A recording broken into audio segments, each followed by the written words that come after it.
welcome to Star Trek Mission Report. I'm Josh. I'm Steve. So it's been a bit. Couple days. Yeah, a couple days. We can say that, sure. It's my fault. No, it's fine. We're all busy. It's fine. In our absence, we decided to change our title. We were Star Trek Discovery Mission Report. Yeah. But then something called Star Trek Picard was coming out. Right. So how do you address that too? So, just Star Trek. Right.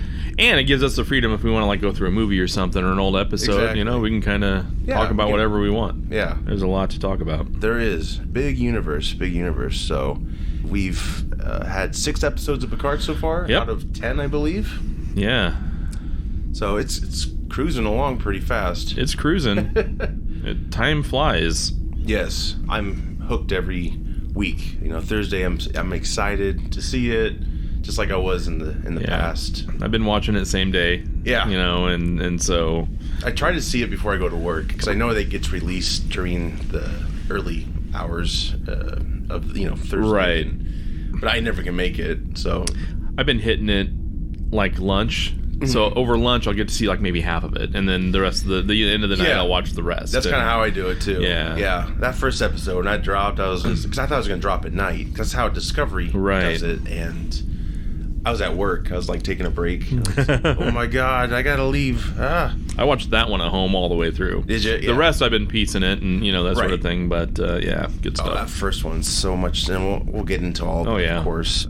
For those who don't know, this show, I was super excited when it was announced, and it was nice to see the possibilities of old friends returning to the screen. Mm-hmm. Picard for sure, right? We wondered about Data, and of course trailers came out and we got Data. Yeah. That was a nice surprise. I thought they did pretty well. Down the road, his hairline was bad. Yeah. I was like, you hopefully fix that. Right, yeah. How do you miss that? It's right. Are you really down to the wire? Like, you can't CG a little extra in there. Yeah. But I wish someone could CG some hair on top of my head. Right. I mean, that'd be right. awesome. I mean, Spider still got some hair up there, but it's thinned and stuff like that. But they actually, because I wondered how far he dressed up for the part, and I guess he fully dressed up entirely, and they put the wig on him, and the wig was wonky. That's what I think happened. So CG, they were able to widow's peak it a little bit. Gotcha. So I was really relieved the first episode when it was fixed. Yeah. I was like, he looked great. Yeah. Other than that, looks fine. But of course, in the history of since 2009, we had the Countdown comic. That was the closest we came to knowing what the TNG cast was up to. Right. That's all been ignored now, that comic. Yeah. Now we have a 2020 edition of Countdown, which you can get on Comixology or at bookstores, comic book stores. Yeah. I think it's 4 issues maybe. Read the first 2. It's nice filler. You get to, of course, the more you get to know of the world, the better, the more understanding. As long as the writing syncs up to the show writing. and Yeah. So that was very interesting. Of course, it honors Nemesis, which I'm okay with. Sure. Nemesis wasn't my favorite, but I can tell you now I have more of an appreciation for it than probably ever. That was just a bad taste in the mouth for a chunk of years. Especially the way to end it, Right. But we are going to get a season 2 of Picard. That has been announced, so that's very exciting. Picard was on The View, which Whoopi Goldberg. Yeah, I saw that. That was really cool. That was cool. Right before the show premiered. Yeah. And he invited her back as Guinan for season 2. And she said yes, of course. Of course. I mean, how do you say no to that, right? That's a character just kind of faded away. Just like Wesley Crusher. I want... Will Wheaton is hosting a show after each episode of Picard premieres. Ready Room. Ready Room, yep. It's good. It's a good show. He gets to interview some of the cast that were featured in the episode, and you get to see a sneak peek to the next episode. Oh, cool. Very cool. But I want his character, not closure per se, because I do want to see more. But him and Guinan, that's definitely Nemesis at least did that. They showed them. Yeah. Guinan had a line, but after Generations, she just disappeared, and I just thought that was just kind of a shitty thing, But they're kind of righting the wrongs, I guess, and there are still new wrongs. There's still some new wrongs, but it's nothing's perfect. Nothing's ever going to be perfect. We're not on the writing staff, so it's going to be. We're not. It's going to be flawed. Exactly. I'm a rank amateur, no doubt. But and I would take credit for Steve's work. And I'd be out at lunch. There we go. Yeah, no, it's it's got some great points, some high points, some lows, and everything in between. But most off, I think they could tweak some things for season 2 with no problem. Yeah. So it just comes with the territory. Right. There's so much anticipation for this show to be successful and to be everything we want it to be. Mm-hmm. So a lot's on the line, let's say. Yeah. Overall, episode 1, Remembrance, loved it. Yeah. Great show. Loved the pacing. We had a chance to breathe for a change. Discovery is so fast paced. Right. And when you slow down episodes of Discovery to try and get into the plot, it's really not great to me. It's because it has that fast cadence, and so then when they reduce that, it makes it feel a little awkward and unnatural. Right. Yeah. Right. Exactly. But the show, we get kind of back to the essence of what Trek is. It's very action packed. Yeah. They're trying to get everyone in. It's just like the movies. They they want to get all the please everybody. Yes. Exactly. Amazing visuals. Just breathtaking production design. A lot of world building. We got to see civilian life on Earth. Yeah. Never really. We've gotten peeks at it, but just peeks though. I mean, this was it was interesting. Which is rough because I think we've all kind of have our idea of what that is, and I really think that's one of the big mistakes a lot of people do when they're creating a universe. And at the time, they probably don't know they're really creating something. But the more time you give people to take in everything they've seen, they have their own ideas. Right. And so, like this show's very contemporary. Right. Which some is cool in my opinion. Some it's too damn contemporary. Yeah. I want some hopefulness, for exactly. the future. Even though it may seem impossible, but that's what Roddenberry's vision was. Yeah, the vision was hope, not necessarily bleak. Right.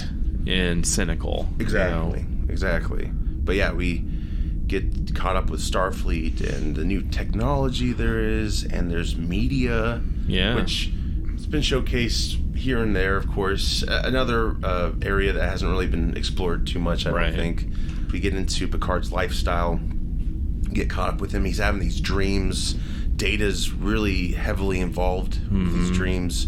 First dream's amazing, the space, you got Blue Sky, the song playing, which Data sang at Riker and Troy's wedding, and you get to Enterprise D. That was awesome to see because, the new Trek, it's like they want to ignore the past, but they're accepting TNG. Yeah.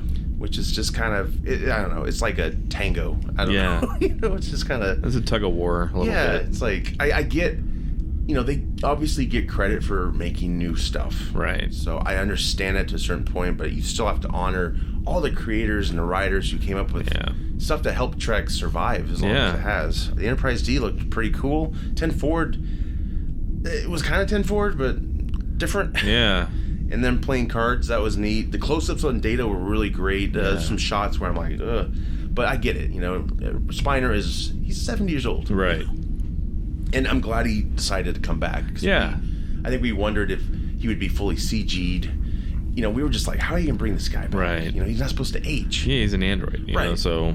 But I guess some people say now that he chooses to age. So that would explain things, I guess. Every year he actually chooses to put weight on. Well, explain it, but don't infer it. You know what I mean? Right. Kind of like season 2 of Discovery. Like, the Klingons are growing their hairs back. Okay, we don't need to know this. Yeah, they just move on. Exactly. But get to see the old uniforms. That's cool. Honoring that. I love the dialogue between them. Picard's like, I can tell you're stalling, and Data gives him those expressions, and and he picks up on what Picard's doing. And Picard just simply says, "I don't want the game to end." Like that was a great line, and very good line. He's really mourning Data's death, and that could be totally made for the show. I guess it probably is, but I mean, he was a close to all his crew, and they all took Data's death hard, even though they try to make it optimistic with B4 at the end of Nemesis. Now the playing cards though, Picard's hand. all queens. Oh, I noticed that. Is that like Borg? Q. Oh. So I'm wondering where that might... if that's some sort of foreshadowing. Right. We haven't seen any other hints of that since. Sure. But, I mean, that's the first thing I thought of when I saw that was like, oh. Interesting. He has 5 Qs in his hand, you know? Yeah. Interesting. And would Q choose, or did they just not address his age? Because obviously he's aged. Well, Q's also right. The actor is aged. Yes. You know, but, you know, the... another Q, maybe? Well, I mean, they're supposed to be fairly immortal beings, right? I mean, right. So, you know, who knows how they'll do that, but... maybe they could CG him at first and maybe. say, you know what? Let me relate to you. And he does the snaps and he's wrinkled and all that stuff. That would be cool. That'd be cool. Maybe that will be the stunner at the end of this season. Maybe. I don't know. I just that was the first thing that when I saw that, I was like, holy crap. Q! Are we getting Q? Right. So I'm, you know, obviously we're not trying to break down the whole show.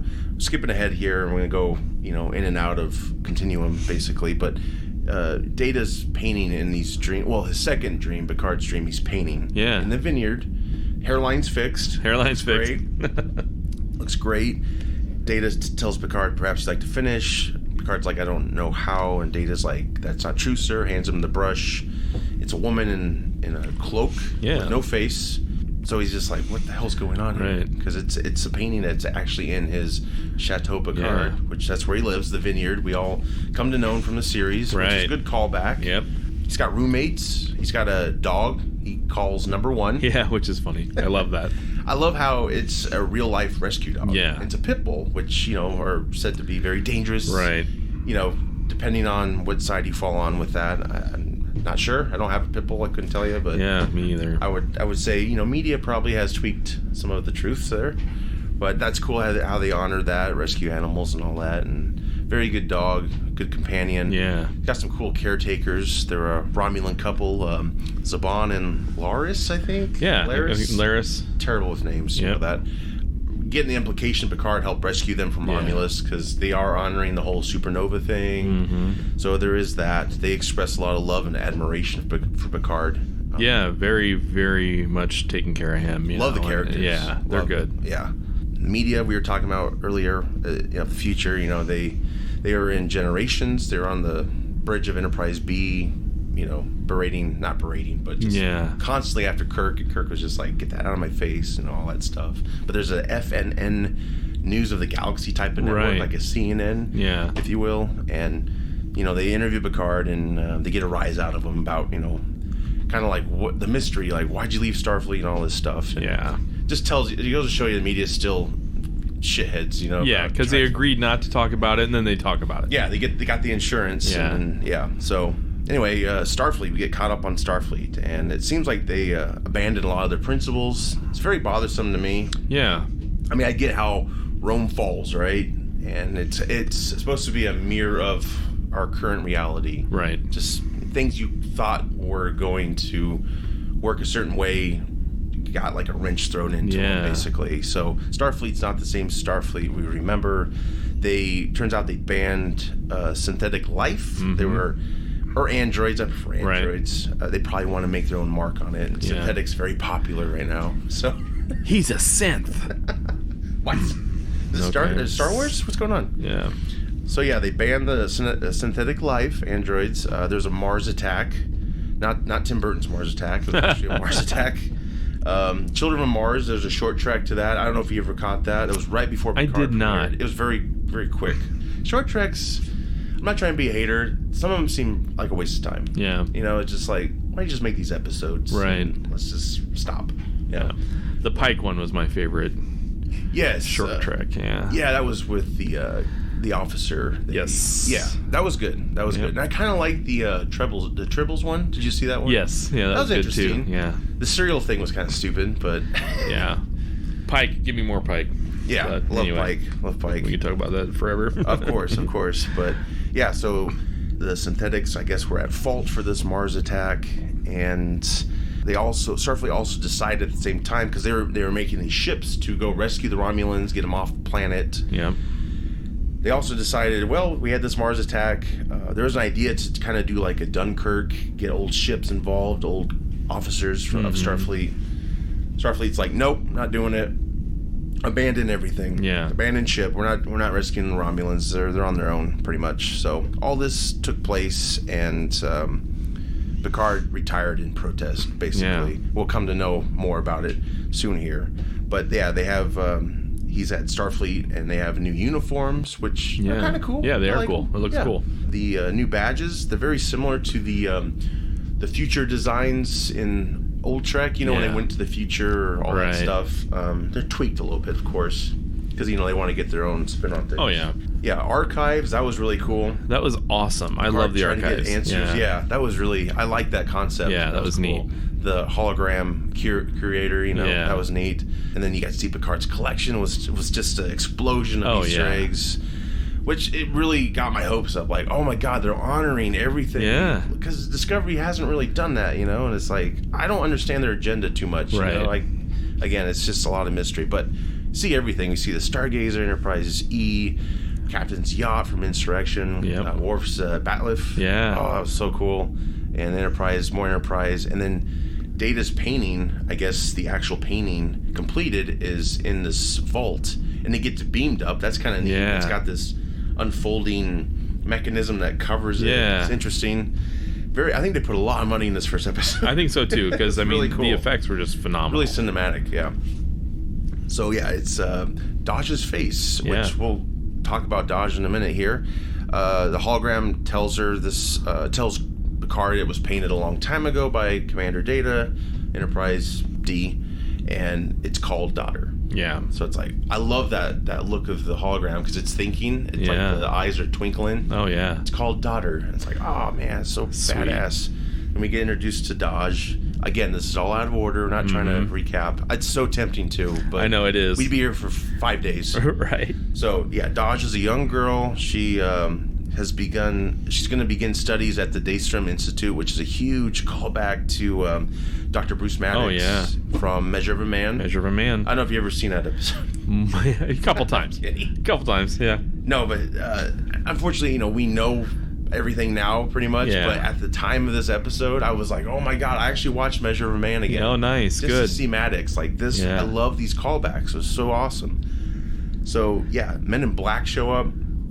They beam into her apartment, they kill her boyfriend, they knock her around, and some speak Romulan, I think, and then some speak English. The guy actually says, speak English! Yeah. And then Dahj kills them, ninja style, speak English, because they didn't want them to know that they were Romulan, Right. I mean, that was cool. Right, that was a good idea there. And then, they kept saying, she's not activated, and then they bash her head in. She's activated, like, what do you think was going to happen? Exactly. Maybe you shouldn't bash her head in or kill her boyfriend. Right. I don't know.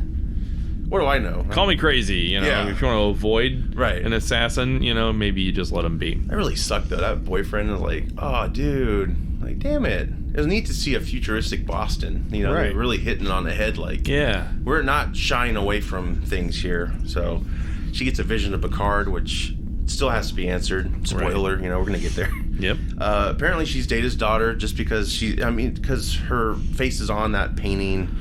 Picard thinks her life has been basically fabricated. Her family, her mom, dad, all of her memories were implanted, right? Exactly. Her accomplishments. She has a necklace. It's got 2 circles intertwined and a link to her twin sister, which we get to know later on. Men in Black, of course, return, and they kill her Dahj. She's protecting Picard. I like how it was like, we gotta go, Picard. Yeah. She's dragging him upstairs, and he had to, like, stop. And I'm glad they addressed his age. He's not invincible. I felt for him anyway. Like, oh my God, I gotta take a breath. Right. He had to stop, and then she went on, and it was pretty. She was a badass. It was cool. It was very cool. She unmasked one of the guys. He was a Romulan. He spit some acid onto her, and I guess it hit the weapon, maybe overcharged it. Yeah. And then it exploded, killing her. And then Picard gets blown back, which I think would have probably killed him. Maybe probably, just happened to fall on something. I don't know. It's a lot of mattresses. Right. So now we get to the Daystrom Institute, because Picard's like, all this cool stuff's happened. He's not saying that. I'm saying that. That's why I'm not a sir. Picard's seeking answers. He meets Dr. Agnes Girardi, I think is her name.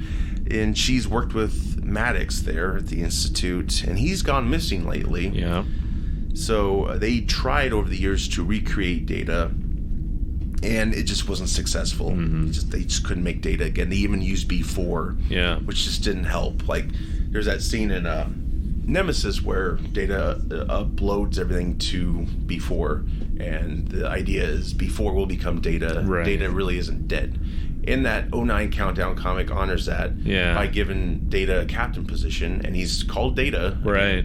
But that's ignored now. So and B4 is disassembled. He's in this drawer, which is really cool. Yeah. But I did question it, saying, okay, Measure of a Man. Did B4 have a choice? Like, right. You know, like, how's that okay? That's kind of stretching it, because he's just dumb. They're like, well, he won't care. Right. I mean, I guess. Yeah, whatever. I guess, right? We get to meet Soji, which is the other half of Daj. Yeah. She's on a Romulan reclamation site, which is abandoned Borg cube, known as the Artifact. Yep. And we meet this Narek. He's a Romulan douche. Romulan observer. Right.